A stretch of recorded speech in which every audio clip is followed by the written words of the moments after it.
കുടുംബ ബജറ്റിൽ വലിയ ആശ്വാസം തരുന്ന GST ഇളവുകൾ ഇന്നു മുതൽ പ്രാബല്യത്തിൽ വന്നു തുടങ്ങി. നമുക്കറിയാം ഓരോ സാധാരണക്കാരനും വളരെ പ്രതീക്ഷയോട് കൂടിയാണ് ഈ ഇളവുകൾ നോക്കിക്കണ്ടത്. എന്തായാലും അതിന്ന് പ്രാബല്യത്തിൽ വന്ന് തുടങ്ങിയിരിക്കുകയാണ്. അവശ്യ സാധനങ്ങൾ, ജീവൻ രക്ഷാ മരുന്നുകൾ, അതിനൊക്കെ വില കുറയുന്ന ഒരു സാഹചര്യം സൃഷ്ടിക്കപ്പെടും എന്നതാണ് ഈ ഇളവുകൾ കൊണ്ടുണ്ടാകാൻ പോകുന്നത്. പ്രധാനമന്ത്രി സൂചിപ്പിച്ചതുപോലെ സമ്പാദ്യത്തിന്റെ ദിവസങ്ങളാണ്. ഈ ചെലവാകുന്ന തുക കുറയുമ്പോൾ അത് സമ്പാദ്യമാക്കി മാറ്റാനുള്ള അവസരം സാധാരണക്കാരന് സൃഷ്ടിക്കപ്പെടുമെന്നാണ് പ്രതീക്ഷിക്കപ്പെടുന്നത്. എന്തായാലും എല്ലാവരും വളരെ പ്രതീക്ഷയോടുകൂടി കണ്ട GSTയുടെ ഇളവുകൾ ഇന്ന് നടപ്പായി തുടങ്ങിയെങ്കിലും അത് വിപണിയിൽ അത്ര കണ്ട് പ്രതിഫലിച്ചു തുടങ്ങിയിട്ടില്ല എന്ന് വേണം മനസ്സിലാക്കാൻ. അതിൻ്റെ സാങ്കേതികമായിട്ടുള്ള വശങ്ങളൊക്കെ പൂർണ്ണമായും പൂർത്തീകരിച്ചുകൊണ്ട് അത് നിലവിൽ വരാൻ ആ ആശ്വാസം സാധാരണക്കാരിലേക്ക് എത്താൻ ഇനിയും കാത്തിരിക്കേണ്ടി വരും എന്നാണ് പ്രതീക്ഷിക്കപ്പെടുന്നത്. ഈ അവശ്യ വസ്തുക്കൾക്കൊക്കെ വില കുറയുമ്പോൾ തന്നെ ആഡംബര വാഹനങ്ങൾക്കും മറ്റും വില കൂടുന്ന സാഹചര്യവും സൃഷ്ടിക്കപ്പെടും. ഒപ്പം തന്നെ ലോട്ടറിയുടെ നികുതിയിലും വർധന വരുന്നുണ്ട്. പക്ഷേ അത് സാധാരണക്കാരെ അല്ലെങ്കിൽ ലോട്ടറി എടുക്കുന്നവരെ ബാധിക്കാത്ത തരത്തിലുള്ള ക്രമീകരണം ഉണ്ടാക്കുമെന്നതാണ് സംസ്ഥാന സർക്കാർ പറയുന്നത്. സാധാരണക്കാർക്ക് ആശ്വാസമാകും എന്ന് പറയുമ്പോൾ തന്നെ സംസ്ഥാന സർക്കാരിനൊരു ആശങ്കയുള്ളത് അത് സംസ്ഥാനത്തിന്റെ വരുമാനത്തെ ബാധിക്കുമോ എന്നതാണ്. സംസ്ഥാനത്തിന് നമുക്കറിയാം ഇപ്പോൾ തന്നെ സാമ്പത്തികമായി വലിയ പ്രതിസന്ധിയുണ്ട്. അപ്പോൾ ആ സാമ്പത്തിക പ്രതിസന്ധിക്കിടയിൽ ലഭിച്ചുകൊണ്ടിരിക്കുന്ന വരുമാനം വീണ്ടും കുറയുക എന്നത് സംസ്ഥാന സർക്കാരിനെ സംബന്ധിച്ച് ബുദ്ധിമുട്ട് സൃഷ്ടിക്കും. അപ്പോൾ അത്തരമൊരു ആശങ്ക ഇന്ന് ധനമന്ത്രി പ്രകടിപ്പിക്കുകയുണ്ടായി. മാത്രവുമല്ല അദ്ദേഹം ആവർത്തിച്ച് പറഞ്ഞത് ഈ നികുതി കുറച്ചതിൻ്റെ ആനുകൂല്യം സാധാരണക്കാർക്ക് കിട്ടുമെന്ന് ഉറപ്പാക്കണം എന്നതാണ്. അത് അങ്ങനെ അല്ലാണ്ട് സംഭവിക്കുമോ എന്നൊരു ആശങ്ക കൂടി ധനമന്ത്രി ഇന്ന് എന്തായാലും പ്രകടിപ്പിച്ചിരുന്നു. എന്തായാലും സാധാരണക്കാരെ സംബന്ധിച്ച് അവശ്യ സാധനങ്ങൾക്ക് വില കുറയുന്ന ഒരു സാഹചര്യം സൃഷ്ടിക്കപ്പെടുന്നു എന്നത് വലിയ ആശ്വാസമാണ്. ജീവൻ രക്ഷാ മരുന്നുകൾക്ക് വില കുറയുന്നു എന്നത് ആശ്വാസകരമാണ്. എന്തായാലും പുതുക്കിയ GST നിരക്കുകൾ പ്രാബല്യത്തിൽ വന്നത് വലിയ അവകാശവാദമായാണ് കേന്ദ്ര സർക്കാർ ഉയർത്തിക്കാട്ടുന്നത്. ജനങ്ങളും സർക്കാരും തമ്മിലുള്ള ബന്ധം കൂടുതൽ ദൃഢമായി എന്നതാണ് അമിത്ഷാ ഇതുമായി ബന്ധപ്പെട്ട് അവകാശപ്പെട്ടത്. സ്വദേശിവൽക്കരണ സന്ദേശം നൽകിക്കൊണ്ടാണ് പ്രധാനമന്ത്രി ഈ വിഷയവുമായി ബന്ധപ്പെട്ട് വ്യാപാരികളുമായി സംവദിച്ചുകൊണ്ട് സംസാരിച്ചത്.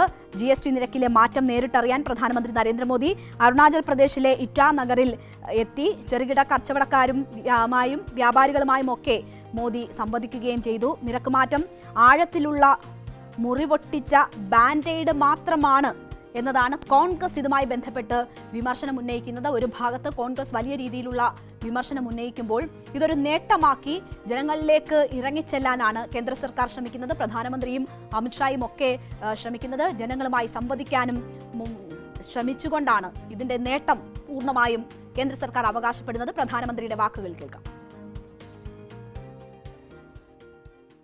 GST बचत उत्सव की शुरुआत हुई है। त्योहारों के इस मौसम में जनता जनार्दन को ये डबल बोनांजा मिला है। और तीसरी वजह है आज के इस पावन दिन अरुणाचल में विकास के ये ढेर सारे नए प्रोजेक्ट्स. അപ്പോൾ പ്രധാനമന്ത്രി ഇങ്ങനെ അവകാശപ്പെടുമ്പോൾ കോൺഗ്രസ് പറയുന്നത് നേരത്തെ സൂചിപ്പിച്ചതുപോലെ ആഴത്തിലുള്ള മുറിവിന്റെ മേൽ ഒരു ബാൻഡേഡ് ഒട്ടിക്കുക മാത്രമാണ് ഇപ്പോൾ ചെയ്തിരിക്കുന്നത് എന്നതാണ്. മാത്രവുമല്ല ഇത്രയും നാൾ ഉയർന്ന നികുതി ഈടാക്കി ജനങ്ങളെ പിഴിഞ്ഞ സർക്കാർ അതിന് ജനങ്ങളോട് മാപ്പ് പറയണം എന്നുകൂടി പറയുന്നു. ജയറാം രമേശ് ഈ കാര്യവുമായി ബന്ധപ്പെട്ട് ഖർഗെയാണ് ഈ രണ്ട് അവകാശവാദങ്ങൾ മുന്നോട്ട് വെച്ചതെങ്കിൽ ജയറാം രമേശ് ഇതുമായി ബന്ധപ്പെട്ട് ഇന്ന് പറഞ്ഞ കാര്യം ഇത് പ്രാബല്യത്തിൽ വരാൻ ജനങ്ങളിലേക്കൊക്കെ ഇതിന്റെ ആനുകൂല്യം എത്താൻ കാലതാമസമെടുക്കും. അതിലുള്ള ഒരു സംശയം പ്രകടിപ്പിക്കുകയായിരുന്നു ജയറാം രമേശ്. मुनाफाखोरी के खिलाफ जैसा कि मैंने कहा सेक्शन 171 171 जो GST अधिनियम है, सेंट्रल GST अधिनियम 2017 में पारित हुआ था, एक प्रावधान है नेशनल एंटी प्रॉफिटियरिंग अथॉरिटी का. उसको तो आपने खत्म कर दिया है. उसके अधिकार तो आपने छीन लिए हैं और आपने घोषणा कर दी है कि इसका अभी इसकी कोई भूमिका नहीं रहेगी.